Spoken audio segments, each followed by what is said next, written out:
जय हिंद दोस्तों, आज हम बात करेंगे दो बड़ी खबर के बारे में। पहली खबर बाबा रामदेव के बारे में, जिन्हें हाई कोर्ट से बहुत बड़ा झटका लगा है, और दूसरी खबर है ऐसे प्रसाद महाराज की जिनकी 7-8 दिन पहले डेथ हो गई, लेकिन ये खबर वेबसाइट पे छपी तो लेकिन प्राइम टाइम का हिस्सा नहीं बन सकी। प्राइम टाइम की बात क्यों कर रहा हूं मैं? इसलिए कर रहा हूं कि जो बाबा 7-8 दिन पहले खत्म हुए हैं, हालांकि आपने बहुत सारे चैनल पर यह खबर देखी होगी, उन महाराज का नाम था पुरुषोत्तम प्रसाद जी स्वामी श्री महाराज। इनके बारे में जब इनका निधन हुआ तो हमारे मोदी जी यानी प्रधानमंत्री और हमारे गृह मंत्री ने ट्वीट किया। अब समझ लीजिए, जिस महाराज के लिए हमारे प्रधानमंत्री ने और गृह मंत्री ने ट्वीट किया हो, वो खबर प्राइम टाइम का हिस्सा नहीं बन सकी। इसके पीछे लॉजिक क्या है? हालांकि आज तक ने इस खबर को कवर तो किया, लेकिन इस खबर को प्राइम टाइम का हिस्सा नहीं बनाया। उसके पीछे की मैं कहानी बताना चाहता हूं।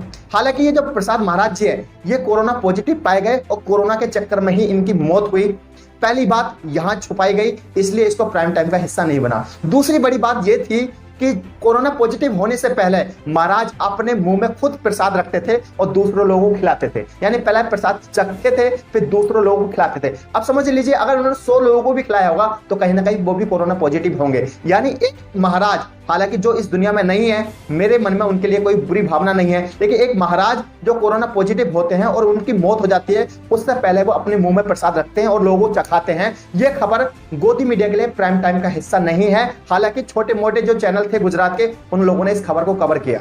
और वही खबर जब सामने आती है, जब आपको पता चलता है कि कोई तबलीगी जमात का मामला हो, जिन्हें जिहादी बोला जाता है और उन्हें यह कहा जाता है कि ये मौत का सौदागर है। आपको पता होगा मौलाना साहब के बारे में अभी भी ये बोला जाता है कि ये मौत के सौदागर है। अब एक बात मान लीजिए, अगर मौलाना साहब मौत के सौदागर हैं, तो जो महाराज जी खत्म हुए हैं, जो इस दुनिया में नहीं है, उन्होंने लोगों को मुंह में प्रसाद रखा पहले अपने, फिर उसके बाद लोगों को चखाया। और महाराज जी की जो मौत हुई है वो किस तरह हुई है? कोरोना पॉजिटिव की वजह से हुई है, यानी कोरोना की वजह से हुई है। आप समझ सकते हैं कि हमारी गोदी मीडिया का जो दोहरा रवैया है वो किस तरह है। हालांकि वेबसाइट पे इस बात को भी नहीं छापा गया कि महाराज जी प्रसाद खाते थे। आज तक वालों ने इस बात को छापने से मना कर दिया, इस खबर को छापा ही नहीं। और आज की दूसरी बड़ी खबर जो बताना चाहूंगा वो है बाबा रामदेव को झटका लगा है। मद्रास हाई कोर्ट ने पतंजलि के कोरोनिल ट्रेडमार्क पर लगाई रोक। आपको पता होगा, पहले बाबा जी ने ये दावा किया था कि हम जो है कोरोना के लिए दवाई बना रहे हैं। उसके बाद वो इस बात से मुकर गए। भारत की जो गोदी मीडिया है वो प्रोपेगेंडा चलाने लगी। और भारत की गोदी मीडिया जो प्रोपेगेंडा क्यों चलाती है? क्योंकि बहुत सारे चैनलों पर जो स्पॉन्सरशिप मिलती है वो पतंजलि की स्पॉन्सरशिप मिलती है। अगर हमारी भारत की गोदी मीडिया उनके बारे में खबर नहीं चलाएगी तो आपको पता है पतंजलि जो है अपनी स्पॉन्सरशिप छीन लेगी। मामला क्या हुआ कि बाबा रामदेव को जो झटका लगा है वो मद्रास हाई कोर्ट से लगा है। वो क्यों लगा है? मद्रास हाई कोर्ट में एक याचिका दायर की गई, उसके बाद बताया गया कि बाबा रामदेव जो है झोलझाल कर रहे हैं और मद्रास हाई कोर्ट में एक प्राइवेट कंपनी ने ट्रेडमार्क पर आपत्ति जताकर रोक लगाने की मांग की थी और वो रोक लग गई है। यानी 30 जुलाई तक, अब हाई कोर्ट ने 30 जुलाई तक अंतिम आदेश के तहत कोरोनिल पतंजलि के ट्रेडमार्क पर रोक लगा दिया है। यानी 30 तारीख तक उस पर ट्रेडमार्क नहीं लग सकता कोरोना का, कोरोनिल दवाई का।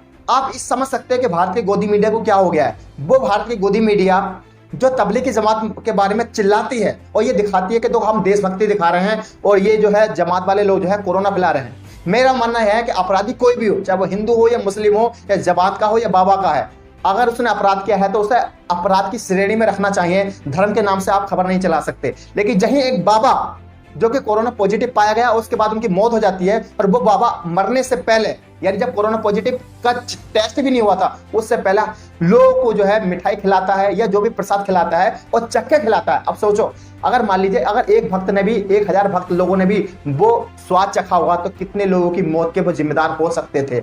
लेकिन भारत के लिए, गोदी मीडिया के लिए ये खबर जो है प्राइम टाइम नहीं है, क्योंकि आप समझ सकते हो। मुझे उम्मीद है ये इन्फॉर्मेशन आपको पसंद आई होगी। पसंद आए तो इस वीडियो को शेयर कीजिए, लाइक कीजिए, कमेंट कीजिए।